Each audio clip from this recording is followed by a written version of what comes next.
جی برادر. السلام علیکم.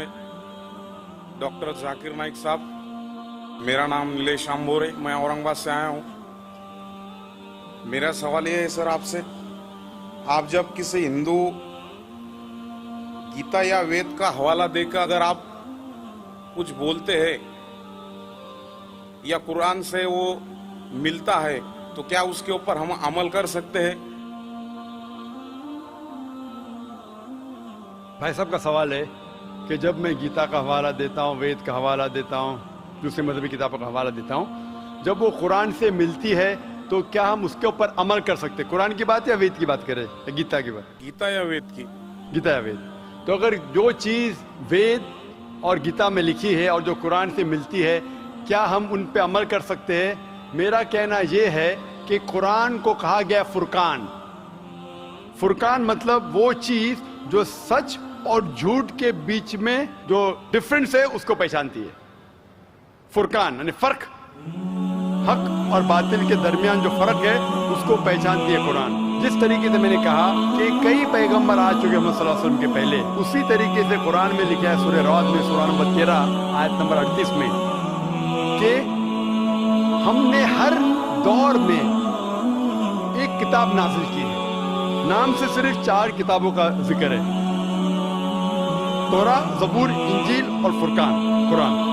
لیکن اس آیت کے مطابق کئی کتابیں نازل کی گئی ہیں، ان کا نام سے ذکر نہیں قرآن مجید. لیکن جتنی بھی کتابیں قرآن مجید کے پہلے آئے وہ صرف ایک امت کے لیے تھی، ایک گروہ کے لیے تھی، اور وہ سارا پیغام محدود تھا ایک وقت کے لیے.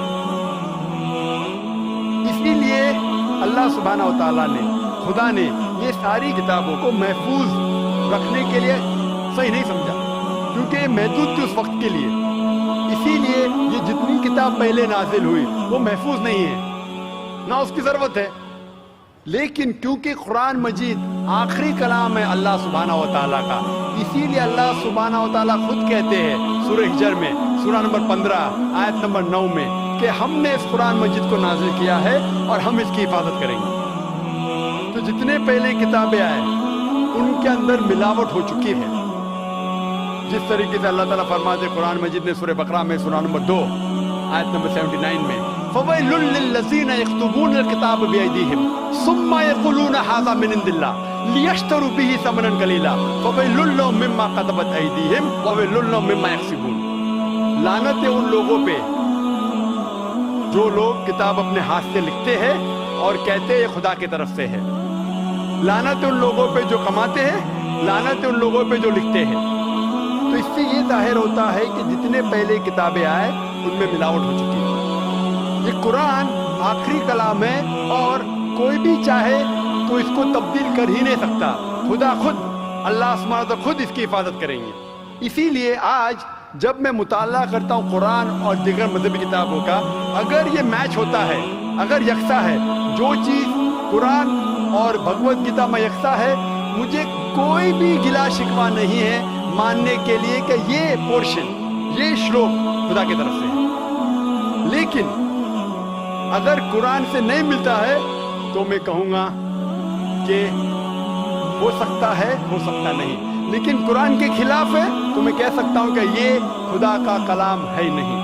اسی لیے جو کلام قرآن سے ملتا ہے، چاہے وہ شلوک ہو یا منترا ہو، وید کا ہو، اپنشد کا ہو یا گیتا کا ہو، یا چاہے دھما پٹ کا ہو، اویستا کا ہو، دساتیر کا ہو، چاہے اولڈ ٹیسٹمنٹ کا ہو، نیو ٹیسٹمنٹ کا ہو، جو بھی چیز قرآن سے ملتی ہے، ہم مسلمانوں کو کوئی گلا شکوہ نہیں ماننے کے لیے کہ یہ بھاگ خدا کی طرف سے. اسی لیے میں یکسانیت کے بارے میں ذکر کرتا ہوں. تو آپ کے لیے بھی میں کہتا ہوں کہ جو اختلاف کی باتیں ہیں اسے چھوڑ دو، جو یکسانیت کی باتیں ہیں، جو آپ کی کتاب میں لکھا ہے، ویدا میں لکھا ہے، قرآن میں لکھا ہے کہ آخری پیغمبر محمد صلی اللہ علیہ وسلم میں، تو آپ کے لیے فرض ہے کہ آپ بھی اس آخری پیغمبر میں مانیں. تو آپ آخری پیغمبر میں مانتے؟ آپ کی وید میں مانتے؟ ہو مانتے ہیں. آپ قرآن میں مانتے ہیں؟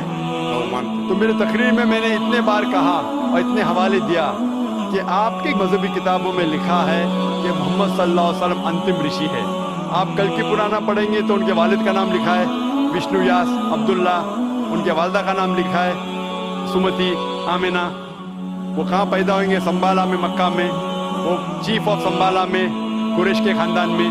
ساری چیزیں میں نے کہا. تو اب آپ مانتے ہیں کہ آخری پیغمبر محمد صلی اللہ علیہ وسلم ہے؟ وہ مانتے ہیں. ماشاء اللہ.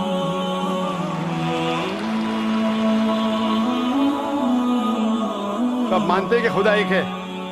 بالکل. آپ مانتے ہیں خدا کی کوئی بھی پرتیما نہیں ہے بے شک. اور صرف خدا کی عبادت کرنا چاہیے؟ صحیح. تو آپ یہ مانتے ہیں کہ خدا ایک ہے اور محمد صلی اللہ علیہ وسلم آخری پیغمبر ہے؟ تو جو شخص اس بات کو مانتا ہے کہ خدا ایک ہے اور محمد صلی اللہ علیہ وسلم اس کے آخری پیغمبر ہے تو اسے ہم کہتے ہیں عربی میں مسلم. یعنی وہ شخص جو امن حاصل کرتا ہے اپنے خواہش اللہ کے احکامات کے مطابق. تو آپ مانتے ہیں اللہ ایک ہے اور محمد صلی اللہ علیہ وسلم آخری پیغمبر ہے؟ مانتے ہیں. تو آپ چاہتے ہیں کہ اسلام قبول کرے؟ لا الہ الا اللہ محمد رسول اللہ. ماشاء اللہ، ماشاء اللہ،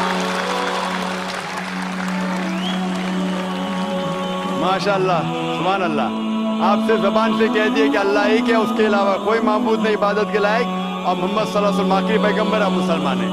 جس طریقے سے آپ نے سوال کیا مجھے شک ہو رہا تھا کہ ماشاء اللہ آپ مومن ہیں، اور میں دعا کرتا ہوں اللہ سبحانہ تعالیٰ سے کہ آپ کو انشاءاللہ اس دنیا اور آخرت میں سفلتا دے.